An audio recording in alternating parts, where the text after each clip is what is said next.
So friends, थोड़ी देर rest करने के बाद अब हम दोबारा वापस से चलते हैं हमारे मंदिरों के दर्शन के लिए। तो इस बार हम सफ़र शुरू करते हैं हमारे निधिवन से।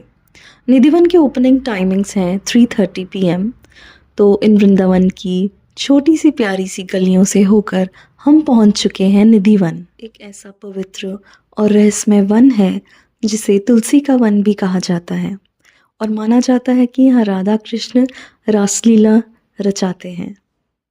So visitors can explore the dense forest believed to be transformed into gopis and temples during the day, but strictly it is closed after sunset.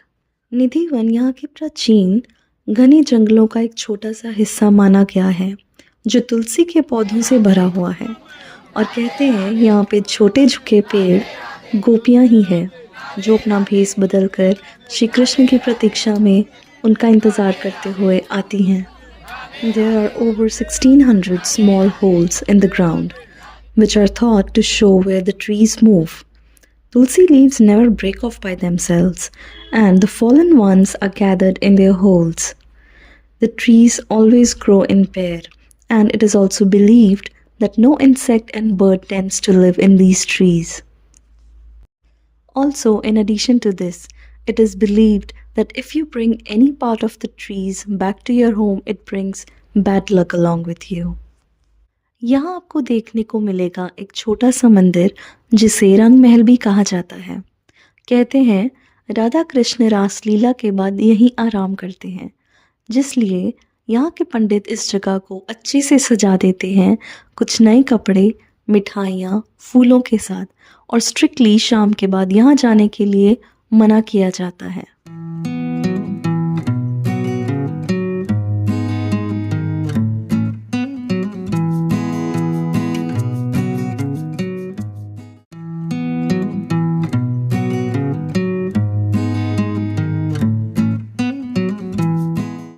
People living near Nidhivan close their doors and windows at night because some claim to hear the sounds of anklets during the evening time. Also, animals like monkeys and peacocks leave this area after sunset. तो शायद यही वजह है कि इस one को एक रहस्यमय वन भी कहा गया है। तो निधि वन के दर्शन करने के बाद अब हम निकल गए हैं यमुना घाट की ओर। यमुना घाट यहाँ से बहुत ही ज़्यादा नज़दीक है, just about 5 minutes walking distance.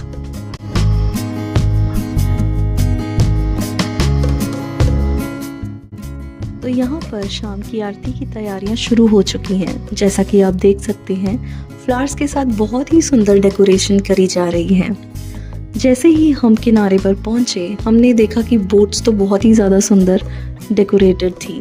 तो हमने करवाई बहुत सारी पिक्चर्स क्लिक एंड एंजॉय किया यहाँ का ठंडा और तरोताज़ा मौसम।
तो यमुना घाट पे कुछ टाइम स्पेंड करने के बाद एक बार फिर से हम निकल गए हैं वृंदावन की इन प्यारी सी गलियों में।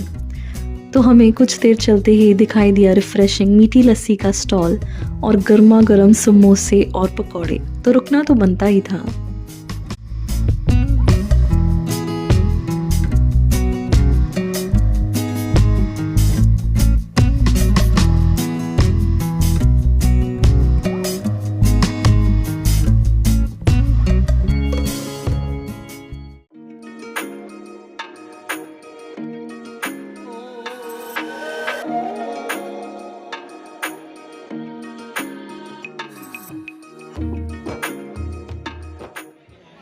चलिए चलते हैं अब श्री राधा वल्लभ और बांके बिहारी के दर्शन के लिए। बहुत ही अच्छी बात ये थी कि आज हमें गलियों में रश बिल्कुल नहीं मिला, जिसकी वजह से हमें मंदिरों की एंट्री में बिल्कुल दिक्कत नहीं आई और हम बहुत ही स्मूथली दर्शन के लिए पहुंच गए।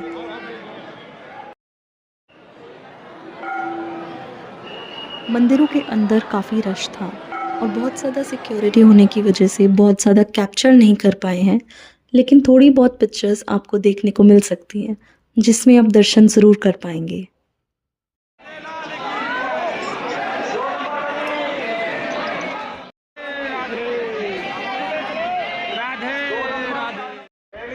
सो फाइनली बांके बिहारी के दर्शन हमने कर ही लिए। तो इसके बाद हमारा दिल किया कि हम एक बार फिर से इस्कॉन टेम्पल विज़िट करें, बट फ्रेंड्स रश इतना ज़्यादा था, इतना ज़्यादा क्राउडेड था रोड्स पे भी कि हमारे लिए वॉक करना भी बहुत मुश्किल हो रहा था। तो इसी के साथ हम फिर से एक बार हमारे अपार्टमेंट में वापस आ गए and we were contented to the fact कि हमने आज इस वृंदावन के ट्रिप में निधिवन, श्री राधा वल्लभ, बांके बिहारी, यमुना घाट, इस्कॉन टेम्पल और प्रेम मंदिर कवर कर लिया है। तो कुछ देर रेस्ट करने के बाद हमने किया चेंज और हम चल दिए नीचे लोकल मार्केट और फूड स्टॉल्स को एक्सप्लोर करने। जैसा कि मैंने पहले भी मेंशन किया है कि यहाँ खाने की कमी आपको बिल्कुल नहीं होने वाली है। तो नीचे चल के हमें मिला मौका मिलने का मुकेश यादव जी से। इन्होंने काफ़ी अरसे से यहाँ पे फूड स्टॉल लगा रखा है एंड टू माई सरप्राइज़ इनका एक यूट्यूब पे अपना कुकिंग चैनल भी है। तो हमने दिया जल्दी से ऑर्डर एक अच्छी सी दबेली और बड़ा पाव का और करी कुछ बातचीत। तो मुकेश जी आपको कितना टाइम हो गया यहाँ पे काम करते? 1 साल से यहाँ पे बना रहा हूँ। हमने अभी देखा आपका चैनल भी है कुकिंग का एंड सब्सक्राइबर्स भी बहुत अच्छे हैं।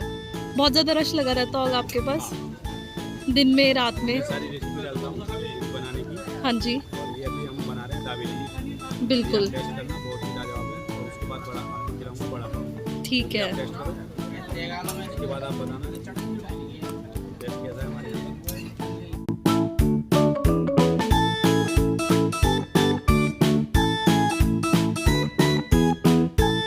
हमारे चैनल का नाम है मुकेश यादव कुकिंग, या आप मुकेश हलवाई के नाम से सर्च कर सकते हैं। जी बिल्कुल।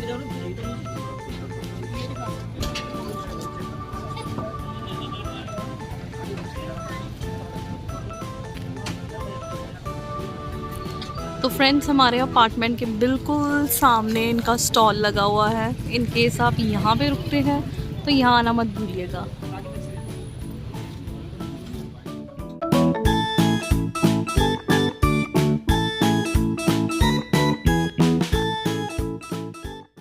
तो नेक्स्ट अर्ली मॉर्निंग हम घर की ओर निकल गए हैं, but trust me guys, Vrindavan एक बार आकर जल्दी से वापस जाने का मन नहीं करता।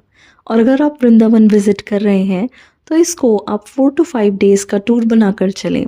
हमारे पास टाइम शॉर्टेज था तो हम नियर बाय लोकेटेड प्लेसेस को कवर नहीं कर पाए हैं, but next time we'll try to cover places, for example Barsana, Mathura, Gokul and Govardhan पर्वत।